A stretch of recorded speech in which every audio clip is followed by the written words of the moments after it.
Yes, sir. Yeah, so moles, it's a unit for counting, right? Okay, just a quick recap. And I told you that you can count things in different units, dozen, million, billion, trillion, etc. These are all units. So mole is just another unit for counting. It represents a big number. It represents 6.02 times 10 power 23. This is the official CIE definition of what a mole is. Okay, it's the number of particles which is equal to Avogadro's number. Using moles, you can count anything.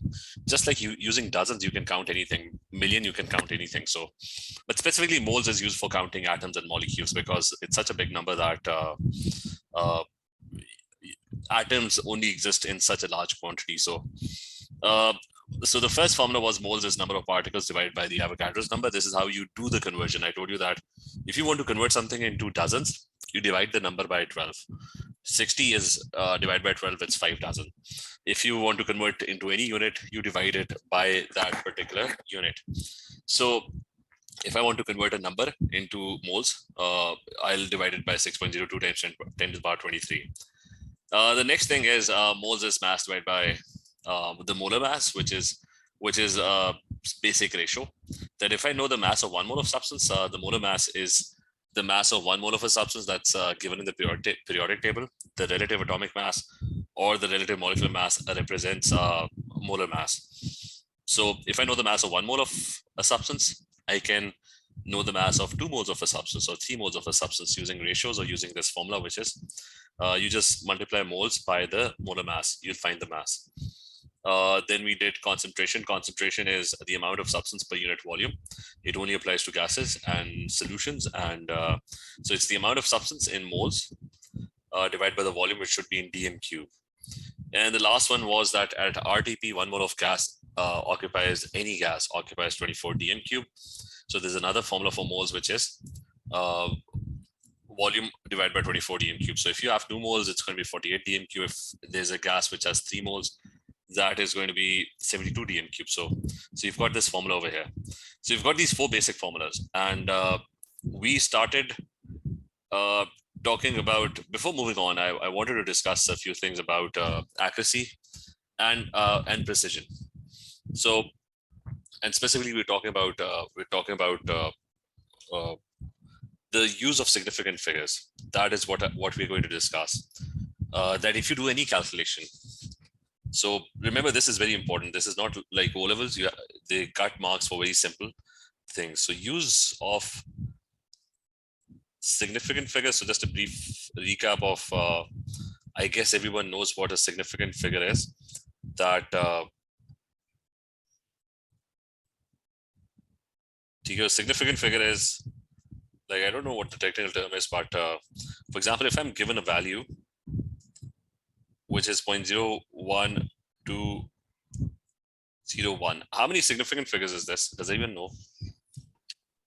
4. Okay, that is 4. Everyone knows that. So this is the significant figure of this particular number. If I'm given this value, I'm given 2.100. How many significant figures is this? 2. Yes. Yeah, are you sure it's 2?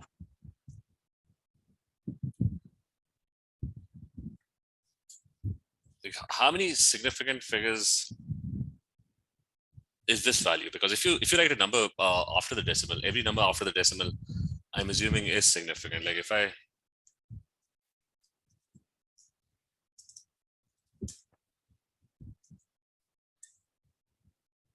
so this one, for example, every number that comes after the decimal, I wanted to so any number of, not after the decimal, but after the first number, every number after that is significant. Is that clear? I mean, this one is 4 significant figures. Is that clear? Yes. Yes. Okay, so remember,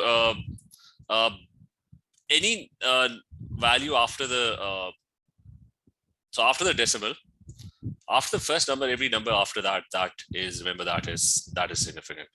And then get rid of this.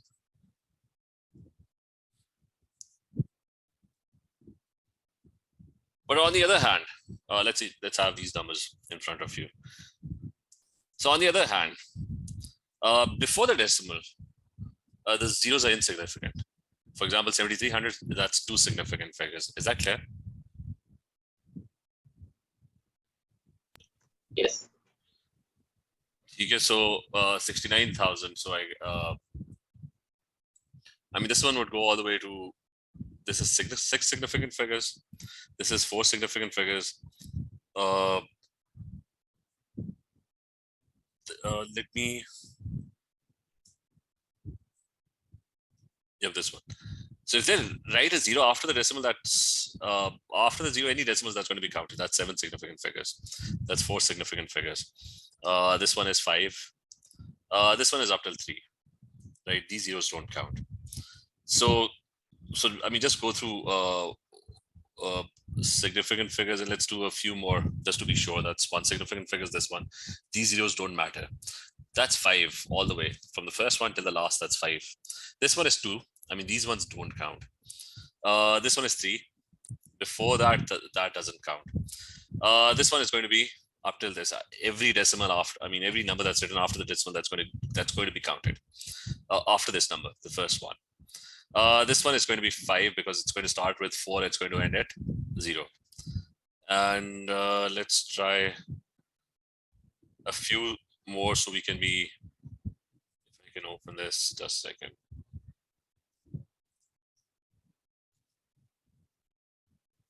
So that's one.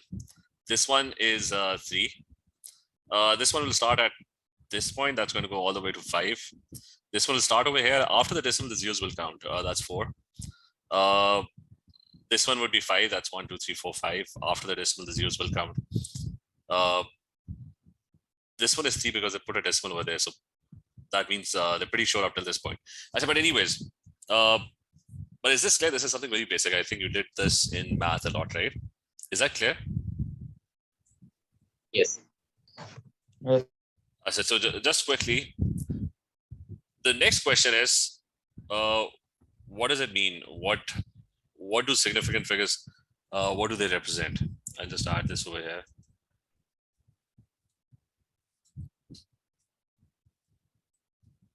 So the question is,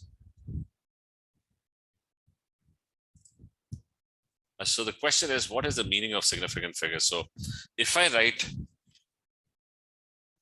this thing, 2.0, and I write 2.000, what's the difference between the two values? I mean, what do they represent? The same value or do they represent different values? I mean, value wise, I mean, what's the difference? What is the first value? How many significant figures is this one? The first one? Two. Two, sir. Okay, that's two significant figures, and the next one is four significant figures, right? Yes, sir. So I'll now explain what does it mean? What does all of this mean? I mean, both of them are actually two, but one of them is more accurate.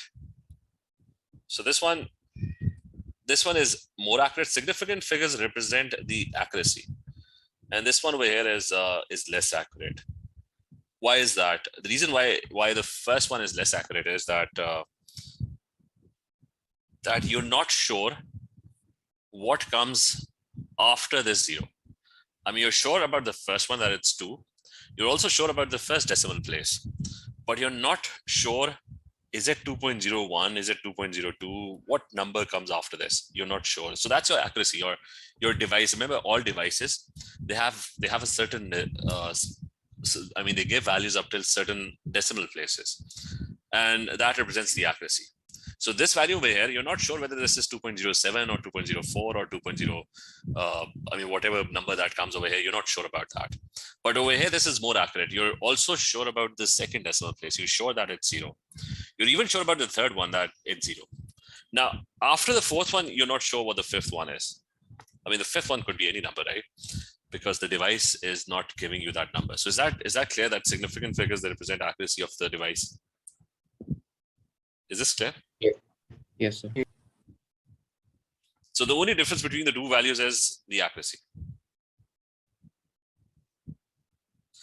So if my starting value, and this one applies to multiplication and division. So let's say I'm trying to do a calculation that involves multiplication and division. Let's start with multiplication. So I'm doing a calculation with multiplication, and I've got the length of this thing. There's a piece of paper that's 2.00 centimeters, right? And there's another, and the height of this paper is let's say 1.5 centimeters, right? And somebody's asking me to calculate the area for this. So the area would be 2.00, and it's going to be multiplied by what, 1.5, right? It's going to be multiplied by 1.5. So what is the answer? What answer do you get?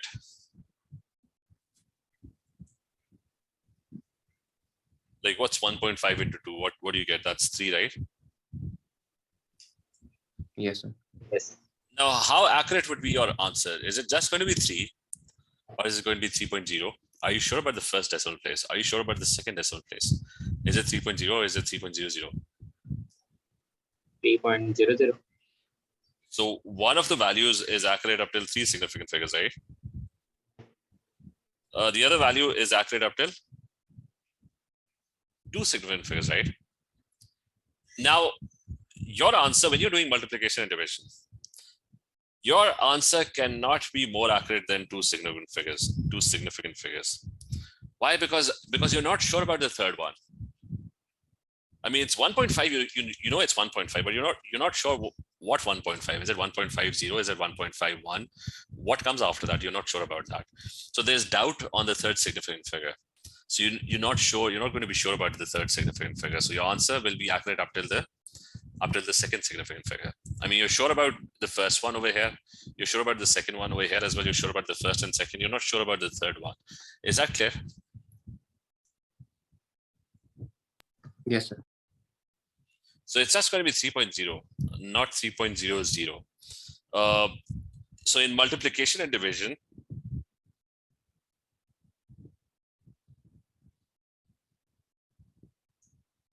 but is this clear to everyone?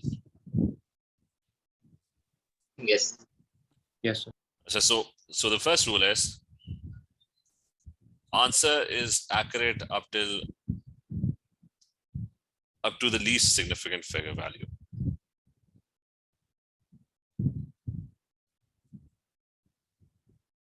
So in this one, the third significant figure is you're not sure because there's a question mark on that.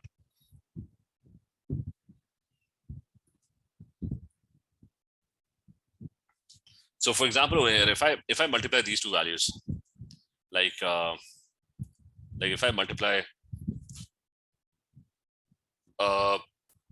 700 with 83.9, how accurate will be my answer up till how many significant figures? I mean, this one 700, and I'm going to multiply it by 83.9. Wait, significant figures? How many? Sir, it's B. No, wait a second. Sir, I think only one, yeah. Yes. This one, these two, 700 with 83.9. One? It's going to be accurate up till 1 significant figure because there's going to be a question mark on 0, on the 0, on the second and third. So you're not sure about the second and third. You'll be, which is why when you're writing the answer, you're going to write the answer, and I'm going to do it over here. So if I do the math, and so we are multiplying 700 with what, 83.90, right? On your calculator, what do you get for this? 58,730. So 58,700 what? 30? 30. You're getting 730, right? As a 58,730. So, but the accuracy, this is 1 significant figure. This is what, 4? So the answer will be accurate up till 1 significant figure. So you're going to round it off. You're not sure about all of this. So what you're going to do is you're going to round it off. So I'm going to round off till one significant figure. So it's going to be 6. What is it going to be? 6. It's going to get rounded off to 6 with 4 zeros. Is that clear? That's going to be your answer. Is this understood? Yes. Okay, because all the other ones are doubtful. You're not sure about those numbers. The same over here. I mean, after the first one, you're not sure what comes after that. Because this one is accurate up to 2 significant figures. So remember this, that your answer cannot be more accurate than the least significant figure. If you're using an apparatus that's accurate up till 2 significant figures, your answer cannot be more accurate than the apparatus that you're using. No matter what you do, your final answer cannot be more, it cannot have a higher accuracy than that. So multiplication and division answers accurate up till the least significant figure, which is why always watch out for significant figures. Is that clear? Yes. So then the next one, what if you're adding and subtracting? What happens then? And so when you're adding and subtracting, then you look out for decimal places, the least decimal places. So addition and subtraction.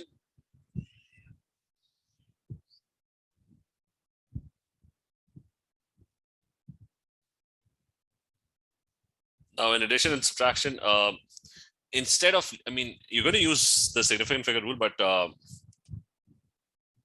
it's going to be accurate up till the least decimal place.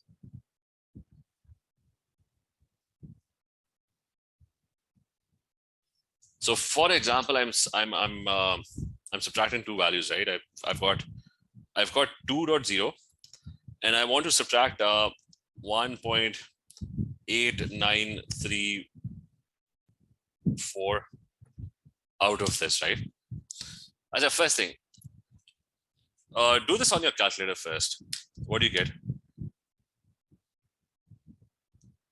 And remember, the calculator doesn't really care about significant figures. So what do you get for this? 0.1066. So again, 0.106 and 6, right? So in your answer, which values are basically doubtful? Like which numbers are doubtful? Because the first one, look at the first one. You're not sure what this is. You're not sure what this is. I mean, the calculator is assuming that's 0, but you're not sure, right? Because the number isn't written. It's only accurate up till 1 significant figure. So these values will have no meaning whatsoever. I mean, the last 3. Because you're just assuming that it's 0. Your calculator is just assuming that's 0. You're not sure what those are, right? Is that clear? So Yes. So the answer to this calculation is going to be 0.1. It's going to be 0.1 and nothing written after that because you're not sure. Everything is doubtful. So when 0.1 is written, that means the value has been rounded off till this point. You're not sure what comes after that. So least decimal place. The first one was 1 decimal place. The second one was how many decimal places? That was 4. So the answer is going to be accurate up till 1 decimal place only, right? Is that clear? Yes. Okay, so there are 2 simple rules. That's it. Just make sure you follow those rules. So I'm going to repeat the rules. Multiplication, division, you're multiplying, dividing. Most of the time you're multiplying and dividing, right? In moles, there's very rarely that you're actually adding things up. So multiplication, division, just use the least significant figures.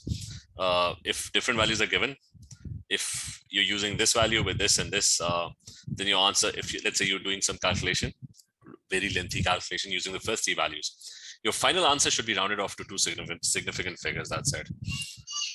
And addition and subtraction, you go for the least decimal place. That's going to be your accuracy.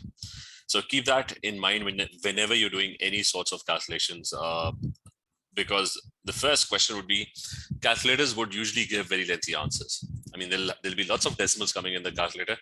You should be aware of at what point should you round it off. You should know. So I'll just do one more example.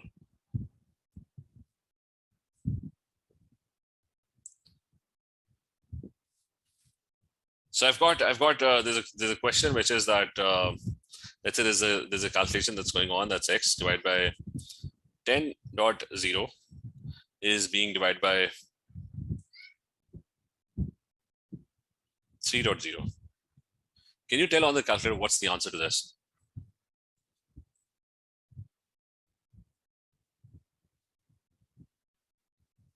And what do you get on the calculator for this?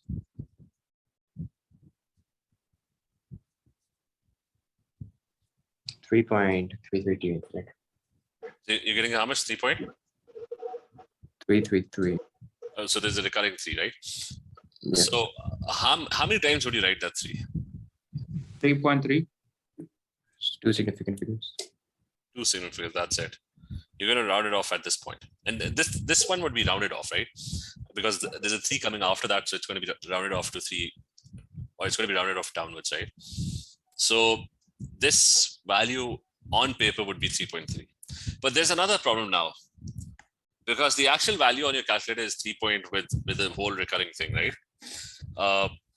So make sure you do this as well. And that is, when you're writing, that's it. I mean, when you're writing answers, you're going to round it off. But if you're not writing and you're doing steps, you're doing calculations stepwise, don't round off things. Like if you're supposed to do another calculation after this, use 3.333, take the most accurate value forward. This is only for writing the answer on the paper. Is that point clear? Okay, because rounding leads to an error. Every time you round values, you create an error in the calculation. So make sure no rounding is done in the working.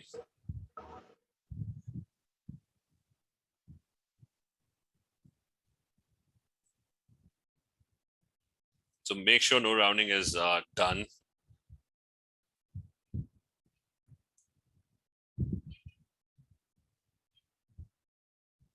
In your working. Rounding would only, the significant figure rounding would only be done when you're writing things on paper, that's it. When you're representing the data, that's when you round things off to the appropriate significant figure. So anyways, let's try and do a few questions. Let's say I've got 10 grams of, find the volume of these gases.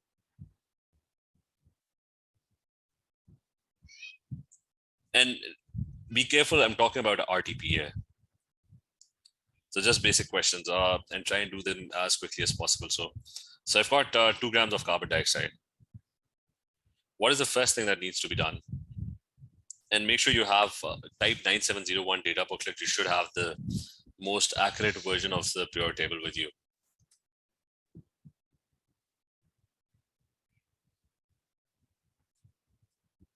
So 2 grams of carbon dioxide, that's the first question. What volume would that be? What is the first step that needs to be done? Find N. Okay, so find moles. Moles is mass divided by MR, so it's going to be 2 grams. And let's make it 2.0. So it's 2.0 grams. And divided by carbon dioxide, that's now be careful. What is the accuracy given over there? So carbon is 12.0, oxygen 16.0. So it's 3 significant figures that they're using. So it's going to be 12 plus 16.0 times 2. Now, even while writing your working, when doing the working, you can remember that we're just doing the initial how to actually represent the data. That's important. Even while writing this on the paper, you're attempting it. Make sure you keep this significant figure and the accuracy appropriate. I mean, don't write 12, right? 12.0 because it is 12.0. It's not 12. And write 16.0 instead of 16.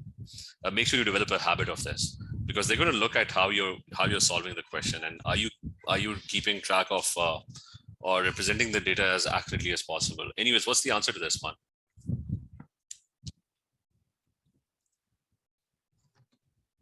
Final answer 1.1. The dm cube? No, volume. Oh wait, dm cube. Did you get moles? 0.045. So you get 2 significant figures, right? Yes. But remember, on your calculator, don't round it off. writing on the paper, this is 2 significant figure, this is 3 significant figure. So you're going to round it off to the least significant figure. That's 0.045. On your calculator, keep it as accurate as possible, and then you're going to multiply that value by 24. So on the paper, you're rounding off things, but not on your calculator. What's the final answer?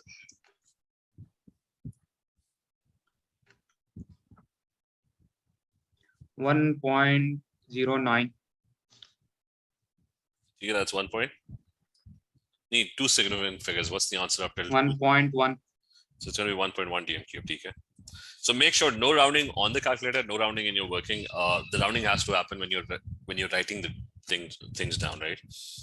TK, is this clear? Yes. So TK, and so you got these 4 formulas, and you can find moles. You can find moles, you can find mass, you can find concentration, etc. But we'll come back to the formula later on. What do you do with moles? Moles is counting atoms. It's counting molecules. So it's like a recipe. An equation is basically a recipe. So we're going to link moles with equations. And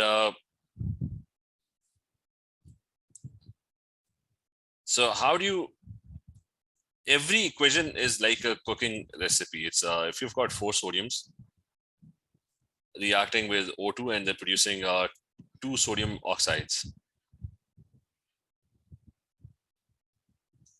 So that's like a recipe. It's the ratio in which things are reacting and the ratio in which things are getting produced. So 4 of these react with 1 of these and they produce 2 of these. So if I have, according to the ratio, if I've got 8 sodiums, how many oxygens would there be that are needed to react with it? 2. Okay, so according to the ratio, it's going to be 2. And how many sodium oxides? That's going to be, how many sodium oxides would be produced? 4. Okay, that's going to be 4. So basically, it's like a recipe, and you're counting atoms in moles. You're not counting them in dozens. You're not counting them in millions or billions. You're counting them in moles. So what if I have 0.15 moles of sodium? Use ratios and tell me how many moles of oxygen are needed for this.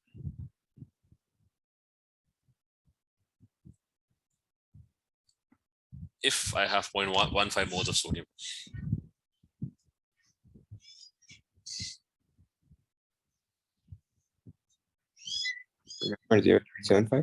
How much? 0.0375. So you're getting 0.0375 moles. And what about sodium oxide?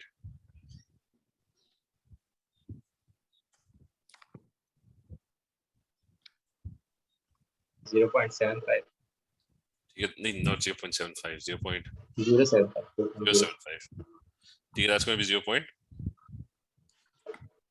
That's going to be 0.075. Anyway, so but you have to be quick with this. I mean, you know how to do ratios, but you got to be extremely quick, because remember, time is going to be short. So if I have let's have a reaction which there's 3 NaOH reacting with 6 NaOH,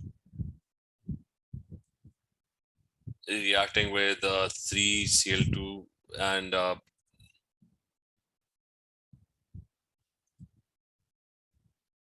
they're producing NaCl and 5 NaCls and NaCl O3 and 3 H2Os. So that's my equation. So if I'm given 0.55 moles of this, and I'm being asked to figure out the moles of all the other stuff that's in the equation. So, or in this recipe. So remember, you have to be quick.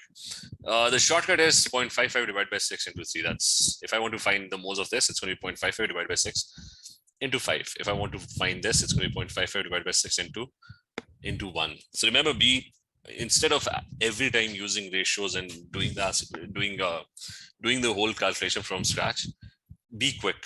So this would be this one over here would be 0.55 divided by 6 into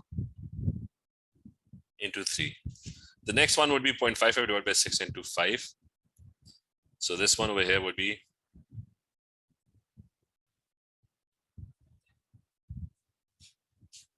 Then this one would be 0.55 divided by 6 into 1.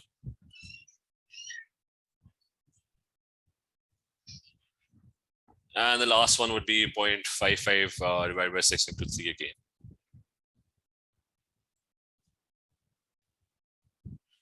Is that clear?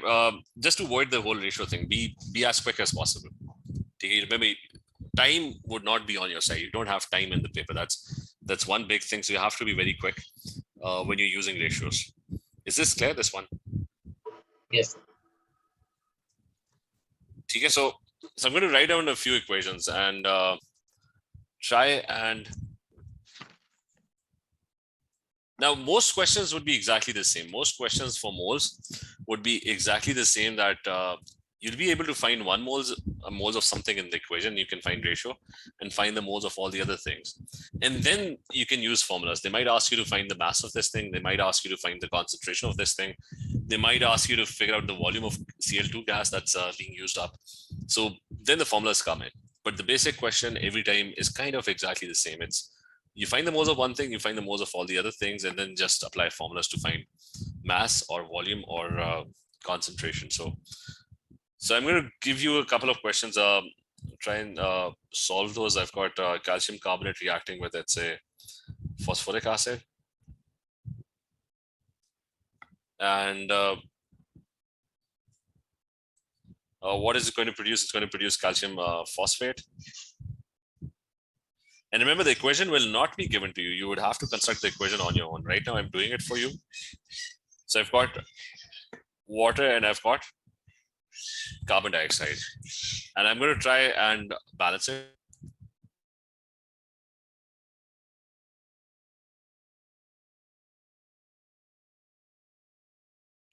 I said this one.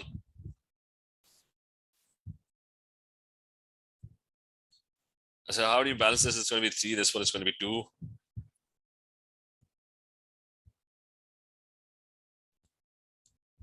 So I'll give you a question in which, let's say I've got 0.15 moles of this, 150 moles of this. And watch out for the significant figures that I'm using. Find out the moles of all the other stuff.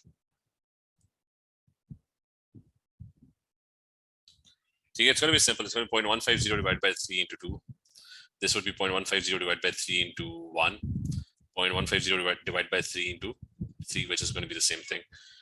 And once you have the moles, figure out the mass of calcium phosphate. And figure out the volume of gas that's going to be produced. And maybe they've given you the volume of the phosphoric acid. That's let's say 200 cm cube. So you're being asked to figure out the concentration as well. So all you have to do is, the first thing is, you're going to figure out the moles of all the substances in the equation. Can you try and do this quickly right now?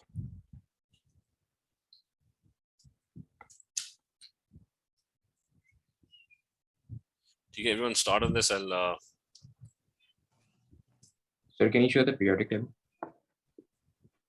Periodic table, just type 9701. 1 second. I mean, keep it saved and type 9701 and data booklet. I mean, this is, just Google this and you'll get a specimen data booklet. That's right at the end of this. There's going to be a periodic table, but I'll show you the periodic table. I mean, this is the periodic table. What you'll do is download this one. Okay. Okay, sir. So try doing this one, and I'm going to post this on the classroom as well. Can you see the board right now?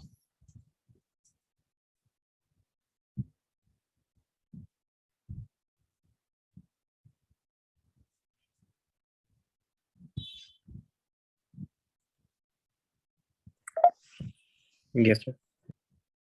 So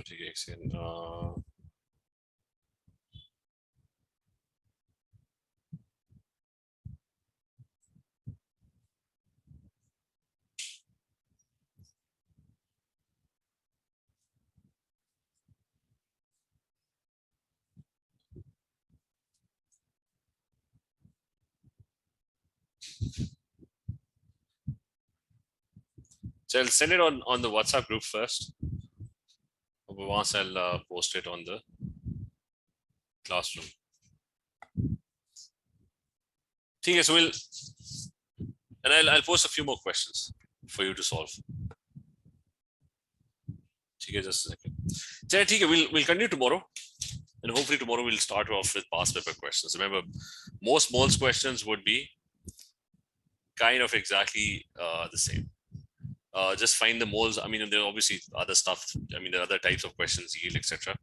We'll move on to them, but it's the basic, right? I mean, the basic structure of a question is exactly the same. Find moles of one thing, you find the moles of all the other things, and then just apply formulas. That's it. So sending you. Okay. So let's continue tomorrow then. See. Okay, sir. Allah Hafiz. Okay, take care. Allah Hafiz. Okay, love.